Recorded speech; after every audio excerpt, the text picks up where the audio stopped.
आसनसोल नगर निगम चुनाव की आधिकारिक तौर पर तो घोषणा नहीं हुई है, लेकिन चुनाव की संभावित तारीख अगले वर्ष 22 जनवरी को लेकर राजनीतिक गेंदबाजी तेज हो गई है। इसको लेकर तमाम पार्टियां अपनी डफली अपना राग अलाप रहे हैं। पूर्व मेयर सह भाजपा नेता जितेंद्र तिवारी 80% सीटों पर जीत का दावा कर रहे हैं, तो वर्तमान निगम प्रशासक अमरनाथ चटर्जी 99% सीटों पर तृणमूल कांग्रेस की जीत तय बता रहे हैं। जबकि माकपा का कहना है कि वे लोग चुनाव को लेकर पूरी तरह से तैयार है। यदि कोलकाता के जैसा अलोकतांत्रिक चुनाव हुआ तब तो कुछ कहा ही नहीं जा सकता। अलग अलग पार्टियों के प्रतिनिधियों ने निगम चुनाव की तैयारी को लेकर अपने अपने वक्तव्य कुछ इस प्रकार रखे। আমরা চাই ভোট হোক, আমরা তো ওই ইলেকশন ওই মধ্যেখানে থেকে ক্ষমতায় আসতে চাই। তো আমরা গণতান্ত্রিক পদ্ধতির মাধ্যমে ক্ষমতা প্রতিষ্ঠিত করতে চাই। বিরোধী দলের নেতারা বলছে যে এই সময় ভোট হলে 80টা নাকি তারা সিট পাবে। দিবা স্বপ্ন যদি দেখে যদি ওরা খুশি হয় হোক। কি অনুমান করছেন ফলাফল কি হতে পারে? ফলাফল আমরা 99% সিটে জিতব, কারণ আমাদের মানুষ 2021 যে বিধানসভা নির্বাচন গেল তাতেই বুঝিয়ে দিয়েছেন যে পশ্চিমবঙ্গের মানুষ মমতা বন্দ্যোপাধ্যায়ের নেতৃত্বে সরকারকে চায় এবং তার কর্মীদের চায়, তার প্রশাসনকে চায়। তো সেন্ট্রাল গভর্নমেন্টের ফোর্স দিয়ে তো ভোট করেছিলেন, তাতেই তো এই রেজাল্ট হয়েছিল। না দেখুন, তো এটা তো আরও আগে হওয়া উচিত ছিল। পৌর পরিষেবা থেকে আসানসোলে মানুষ বঞ্চিত হচ্ছে এবং বিগত 2021 সালে যে বিধানসভা নির্বাচন হলো সেটা যদি আপনি মাপকাঠি হিসাবে ধরেন তাহলে 66টা ওয়ার্ডে আমরা এগিয়ে আছি এবং তারপর থেকে রিমার্কেবল কোনো কাজ করেনি এবং সেটা দিদির ভোট ছিল। তো এখন আসানসোলের যে টিএমসি লিডাররা আছে তারা তো দিদির চেয়ে বেশি পপুলার কেউ না। ন্যাচারালি তাদের যাদের নেতৃত্বে ভোট হবে, ন্যাচারালি আমাদের মিনিমাম আমাদের 80টা সিট পাওয়া উচিত ভারতীয় জনতা পার্টি। নির্বাচন এতদিন পর্যন্ত আটকে রাখা হয়েছিল। পশ্চিমবাংলায় নির্বাচন এই রাজ্যের সরকার করতে চায়নি। অনেক দিন হচ্ছে নাগরিকের অধিকার থেকে তারা বঞ্চিত আছে। আর বিশেষ করে আসানসোল কর্পোরেশনে দুটো পৌরসভা বিলুপ্তি হয়ে যাওয়ার পর জামুরিয়া এবং রানীগঞ্জ এখানকার পৌর পরিষেবার অবস্থা খুবই খারাপ। এই নির্বাচনে আমরা সর্বতভাবে লড়াই করব, কিন্তু গণতান্ত্রিক ব্যবস্থা কতটা বজায় রাখবে এটা রাজ্য প্রশাসনের উপরে নির্ভর করে। কলকাতা নির্বাচনের পরে কি এরকম আসানসোল ঘটতে পারে সেটা কি বলছেন? আমরা তো যা দেখেছি কলকাতার ক্ষেত্রে সেই একই পথে হচ্ছে যে তৃণমূল যাবে বা যাওয়ার চেষ্টা করবে, কিন্তু আমরা সর্বতভাবে প্রস্তুত আছি এই নির্বাচনে যাতে আমরা আমাদের প্রার্থীকে জয়ী করি। আমরা পাইলের থেকে মাঠে নামিয়ে আছেন, আমরা ছোটো মোটো মিটিং করছেন, নেতৃত্বর সঙ্গে বসছেন, নেতৃত্বর কথা শুনছেন। আর ডেভেলপমেন্টের কাজ প্রচুর রয়েছে। যে আসানসোল মিউনিসিপ্যাল কর্পোরেশন যে বড়ো করে 2015তে যে 3টা মিউনিসিপ্যালিটিকে হেড করে আসানসোল মিউনিসিপ্যাল কর্পোরেশন হয়েছে, বড় কর্পোরেশন 106 ওয়ার্ডে। তো আমরা চেষ্টা করেছি প্রত্যেক ওয়ার্ডে ডেভেলপমেন্ট করার জন্য। ভালো ডেভেলপমেন্ট হয়েছে। এই ছেড়ে পশ্চিম বেঙ্গল সরকারে মমতাদি মুখ্যমন্ত্রী হওয়ার পর 2011 থেকে আজ পর্যন্ত যত ডেভেলপমেন্টে কাজ করেছে যার একটু বেনিফিট এই কাউন্সিলর ইলেকশনে আমরা পাবো। নির্বাচন বহুদিন আগেই বকেয়া আছে। এ ব্যাপারে হাইকোর্টে মামলা হয়েছিল। সরকার জানিয়েছে 22 তারিখ কয়েকটি কর্পোরেশনের হবে, পরে হচ্ছে অন্য পৌরসভাগুলির হবে। আমরা প্রস্তুত আছি। যদিও অগণতান্ত্রিক পরিবেশের মধ্যেই কলকাতা নির্বাচন হয়েছে, হাইকোর্ট নিশ্চয়ই সবটা পর্যবেক্ষণের মধ্যে রাখছেন আদালত। এরা নিয়ম শৃঙ্খলা না মেনে গায়ের জোরেই এরা নির্বাচন গণতান্ত্রিক প্রক্রিয়াকে ভাঙতে চায়।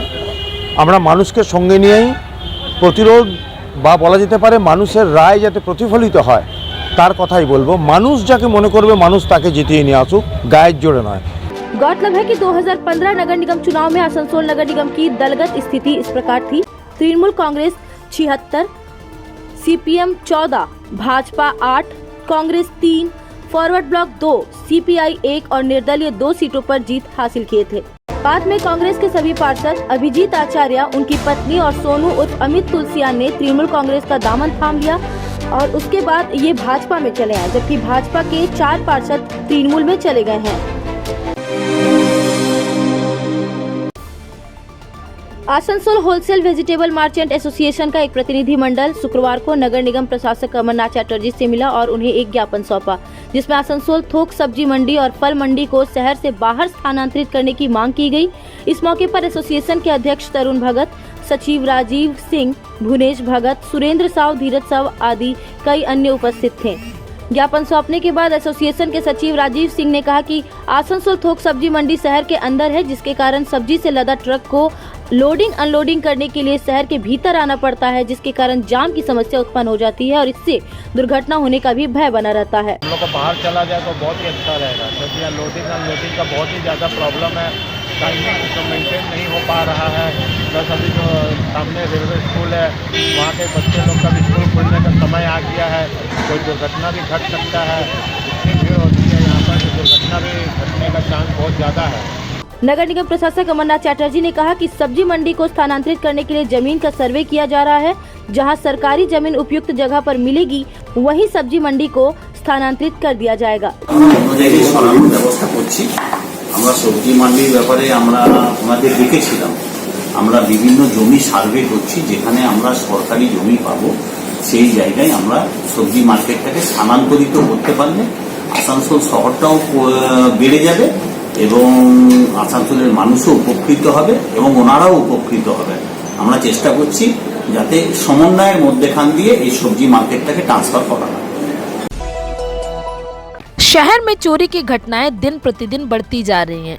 इस बार चोरों ने चोरी की नई तरकीब अपनाते हुए चोरी करके गेट अंदर से ही बंद कर दिया। डॉक्टर पीके साहू का कहना है कि मैं अपने घर में नहीं था, इस दौरान रात को चोर आए और जब मैं वापस आया तो घर की स्थिति एकदम अलग। मेरे 25 साल की नौकरी की सारी संपत्ति वो लूट कर ले गए हैं।